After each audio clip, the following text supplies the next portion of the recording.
तो दोस्तों आज मैं आपको एक ऐसे खास प्लांट के बारे में बताने जा रहा हूं जिस प्लांट को लेकर कई न्यू गार्डनर्स के मन में ये कन्फ्यूज़न रहता है कि ये प्लांट आखिर है कौन सा प्लांट है।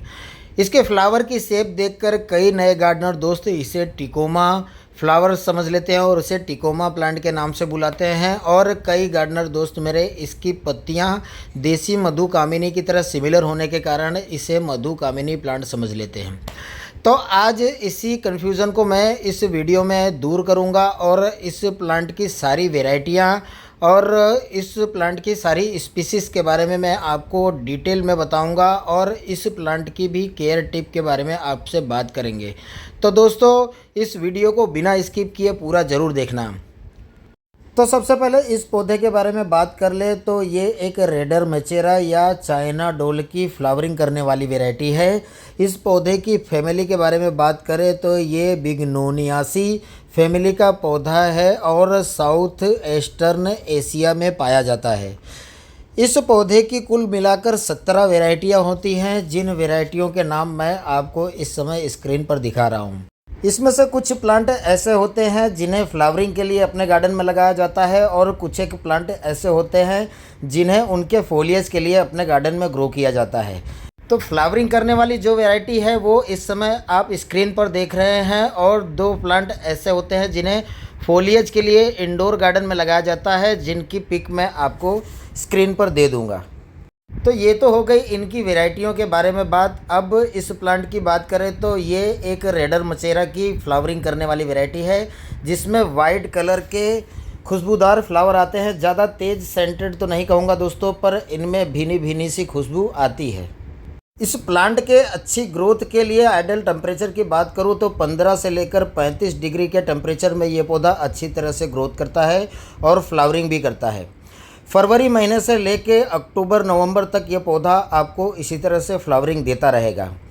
बस आप इसे मई जून की तेज़ गर्मी से बचाने के लिए ग्रीन नेट के नीचे रख सकते हैं, या तो आप किसी ऐसी जगह पर रख सकते हैं जहां पर इस पौधे को 10 से 12 बजे तक की धूप मिले, उसके बाद वहां पर शेड हो, छाया हो।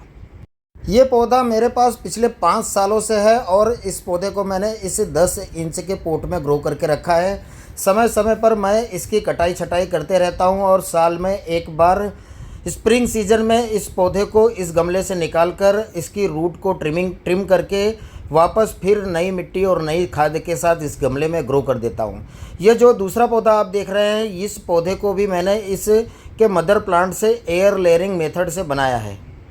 अगर आप इस पौधे को प्रोपोगेट करना चाहते हैं तो मॉनसून सीजन में आप इसमें एयर लेयरिंग करके इस पौधे को प्रोपोगेट कर सकते हैं। कटिंग की बात करूं तो दोस्तों मैंने कई बार इसकी कटिंग को ग्रो किया, पर मुझे एक भी बार सक्सेस नहीं मिली। फिर जाकर मैंने इसमें एयर लेयरिंग की और एयर लेयरिंग से ये पौधा आसानी से प्रोपोगेट हो गया। इसके सॉइल मिक्सर की बात करें तो जैसा हर प्लांट के लिए एक वेल ड्रेन और पोरस सॉइल की ज़रूरत होती है, वैसा ही इस प्लांट के लिए भी आप 1 part garden soil, 1 part vermi compost या काउडंक, 1 पार्ट आप सैंड का इस्तेमाल कर सकते हैं।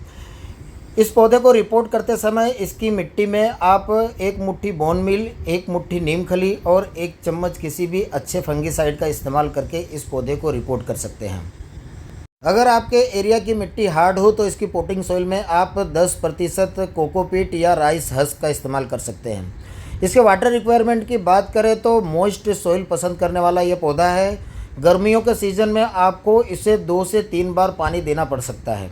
इस समय अगर आपने इस पौधे में पानी की कमी की तो इस पौधे की कलियां फ्लावर में कन्वर्ट होने से पहले ही गिर जाएंगी।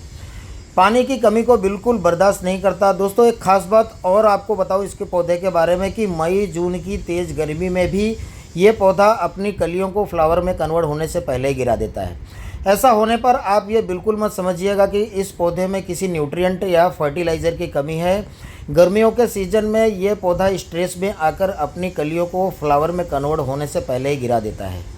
दोस्तों अगर ये पौधा फ्लावर्स ना भी दे रहा हो तब भी इसकी बड़ी और चमकदार पत्तियों के कारण ये पौधा देखने में बहुत खूबसूरत लगता है।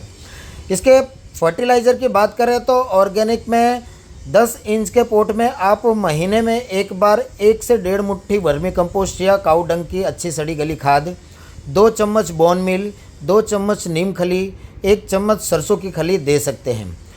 केमिकल की बात करें तो डीएपी के 8-10 दाने और एनपीके 1999 का 2 ग्राम 1 लीटर पानी में मिलाकर आप इसके पौधे पर अच्छी तरह से स्प्रे कर दीजिए या तो इसके पॉट में दे दीजिए। नवंबर से लेकर जनवरी तक यह पौधा अपने डोरमेंट पीरियड में होता है, तो इस समय आपको पानी का विशेष ध्यान रखना पड़ेगा। इसके गमले की मिट्टी 1 से 1.5 इंच सूख जाने पर ही आपको इसे पानी देना है। जिस एरिया का टेम्परेचर 15 डिग्री सेल्सियस से नीचे चला जाता है, कह लीजिए कि 7-8 डिग्री सेल्सियस तक चला जाता है, वहाँ पर इस प्लांट की पत्तियाँ पीली होकर ऑलमोस्ट झड़ जाती हैं, सिर्फ डंडियाँ ही डंडियाँ रह जाती हैं। फरवरी आते ही ये पौधा अपनी फिर से ग्रोथ चालू कर देता है। उस समय आप इसे रिपोर्ट करना चाहें तो रिपोर्ट कर सकते हैं, या उसी गमले में रखकर आप इसे फर्टिलाइज़र देना चाहें तो फर्टिलाइज़र भी दे सकते हैं। इस पौधे को बहुत ज़्यादा बड़े पोट की ज़रूरत नहीं होती दोस्तों। आप इस पौधे को जितना बड़ा पोट देंगे ये पौधा उतना हाइट में ग्रो करेगा। आप इसे इसलिए 10 से 12 इंच के पोट में ग्रो कीजिए दोस्तों। अगर आपने इस पौधे को ज़मीन पे ग्रो किया है तो ये पौधा एक झाड़ीनुमा ट्री का शेप ले लेता है, इसलिए पोट में लगे पौधे को आप टाइम टू टाइम ट्रिम करते रहें, उसकी क्रोनिंग करते रहें, जिससे यह पौधा बूसी और घना होगा, जिससे यह पौधा देखने में भी खूबसूरत लगेगा और इस पर ज़्यादा मात्रा में फ्लावरिंग्स भी आएंगी। पेस्ट और इंसेक्ट की बात करें तो इस पौधे पर कोई खास पेस्ट और इंसेक्ट का खतरा नहीं होता, पर मौसम के बदलते वक्त इस पर थ्रिप्स या मिलीबग्स लगते रहते हैं। तो अगर आप लगातार 15-15 दिनों के अंतर पर अपने पौधे पर नीम ऑयल और लिक्विड सोप का स्प्रे करते रहते हैं, तब इस पौधे में ऐसी कोई भी प्रॉब्लम नहीं आएगी। अगर आपके पौधे में ये इंसेक्ट लग चुके हैं तो इस समय आपको केमिकल इंसेक्टिसाइड इमीडाक्लोरोपिड और टेफगोर का 1 ml 1 लीटर पानी में मिलाकर इस पौधे पर अच्छी तरह से स्प्रे कर देना है। कुछ ही दिन में ये इंसेक्ट आपके पौधे पर से हट जाएंगे। तो बस दोस्तों, आई होप कि मेरे द्वारा दी गई ये जानकारी आपको ज़रूर पसंद आई होगी। अगर ये जानकारी आपको पसंद आई हो तो इस वीडियो को लाइक करना, अपने दूसरे गार्डनर दोस्तों के साथ शेयर करना और मेरे चैनल को सब्सक्राइब करना ना भूलें। गार्डनिंग रिलेटेड मेरी नई वीडियो आपके पास जल्द से जल्द पहुंच सके, इसलिए बेल आइकन बटन को ज़रूर प्रेस करना। तो मिलते हैं दोस्तों किसी नेक्स्ट वीडियो में किसी नेक्स्ट प्लांट की केयर को लेकर। तब तक के लिए bye, happy gardening, take care.